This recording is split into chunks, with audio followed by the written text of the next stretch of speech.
Hey guys, do I have the video for you? Today 343 dropped a Spartan chatter, and for anyone that's not too sure what that is, it's essentially where they sit down and discuss the latest happenings with Halo Infinite, and today they mainly focused on Firefight, King of the Hill, but they did touch on a bunch of other things too, and 343 revealed quite a few of the updates coming to Halo Infinite quite soon, and it's all pretty good news. Okay, one of the biggest takeaways today was that they spoke about Legendary Firefight. In Halo Infinite right now we have Heroic and Normal. These are both great, but they're not really the challenge that a lot of people were looking for, and Legendary will most likely scratch that itch for a lot of people. And 343 said today that this is going to be coming to matchmaking very soon. They did also recommend that you play with a squad if you're playing Legendary, as they said Heroic and Normal are far more casual. In terms of Legendary Firefight, here's how it's going to work. You will spawn with an assault rifle and sidekick, and you'll have no infinite equipment. So you'll need to be quite smart with your equipment usage, as you won't be able to spam it like you can in Normal and Heroic Firefight. And one huge difference with Legendary Firefight is that you will lose the ability to auto respawn. You will have to be revived or wait until the end of the round or wave. I personally feel like that's going to keep players on their toes much more now. One of the big things that 343 spoke about too was the fact that players were asking for more match XP and career XP in Firefight Heroic, especially seen as there really isn't an incentive to play in the harder mode when you can play on normal Firefight and earn even more XP. So when this change arrives, if you play Heroic Firefight, you'll earn more match XP and career XP, and the same will go for Legendary Firefight when that comes to the game too. It's great to see that they've listened to our feedback on that, as that was heavily requested by the Halo community. The next big thing players are asking for were actual challenges for Firefight. This is a pretty big one to talk about, as a lot of people want to complete the challenges without having to worry about playing PvP, and to me that makes total sense. And 343 have confirmed here that they are working on that, so do expect that down the road. The next change that will come down the line too is AI kills being on the scoreboard. As soon as you finish a Firefight game, if you look at your kills, you're not going to see any, and apparently this was because it was causing performance issues in the game, but don't worry, 343 have confirmed that it is coming soon, and the AI kills scoreboard is going to be split by species, and this next change is going to be relatively minor, but trust me, if you're a Warthog driver, it's going to be good. If you're driving a teammate around in a Warthog and they're racking up a bunch of AI kills, you'll get assists and points too. I'm not exactly sure when this one will release, but do expect Warthog assists to come down the line too. 343 did touch on the Harbinger and why she doesn't spawn in the mode, and apparently it's due to her not technically dying. And after I thought about it, I realised that's true, but it would be very cool to see her come to Firefight in some capacity. I feel like she'd be very interesting to have as a boss at the end of your Firefight match. The next big criticism that I've heard from Halo fans regarding Halo Infinite's Firefight is the lack of enemy vehicles, and this I totally agree with. Now, Halo Infinite's technical designer Connor Kennelly was the one who addressed this, and his response was actually really good. I want you to listen to it. And he did talk about community-made Firefight maps that have a lot more vehicles than the current maps do right now. TLDR, you can definitely do this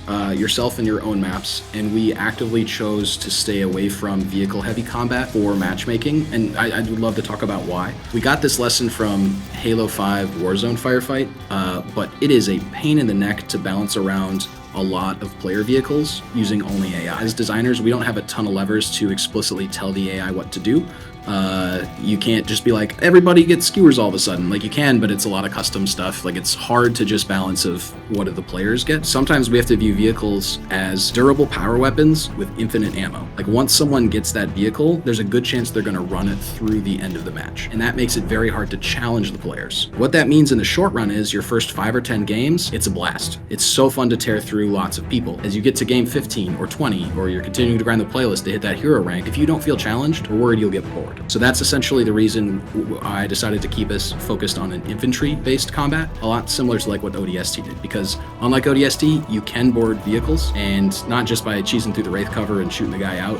Like, you can just do it, everybody spawns with grapple hooks, like, it's real easy. Someone drops a ghost, I basically consider that's a player ghost, even though there's currently a brute driving it. That's why Firefight King of the Hill is aimed at as an infantry-focused experience, and when we give you a Warthog or like a Banshee on Deadlock, you'll notice those don't respawn for the entire mode, and you're really dealing with the like repair field and health economy. In Forge, it's very easy to set up phantom drops to drop ghosts, wraiths, if you feel excited about that. I think in choppers as well. So it is possible to author maps that do put a lot of vehicles into the mix. I, for one, am very interested to see some community maps that index into that vehicle gameplay that we could maybe add as bits of flavor within the playlist in the future. So it's something I am hoping we see in the near term, but we needed to be really careful around that because we ended up making it too boring, then nobody wants to play. And that's the thing we want to do, is give people a place that's exciting and interesting to come back to time and time again, either in between your PvP games or as the primary way you're playing Infinite, because we know we have a lot of PvE players. players. I thought that was a really good response from 343, and after listening to that, it does make a lot of sense as to why they made Firefight the way they did, but I'm glad to hear that they have their options open for community-made Firefight maps that include a lot more vehicular combat. And the very last thing they touched on is that there are going to be more community-made maps coming to the rest of the game, and that they'll be sharing news on the last operation for Season 5 very soon. Overall guys, I thought this was a really good Spartan chatter from 343. It's been really nothing but good news. Alrighty guys, that's going to do it for me. If you enjoyed the video today and you haven't subscribed yet, please go do it now. We are trying to get to 40,000 subs before the end of the year, and with your help we will definitely do it. I'll make sure to keep the videos coming. With that said guys, thank you so much for watching, and I'll see you all in the next video. Have a good one.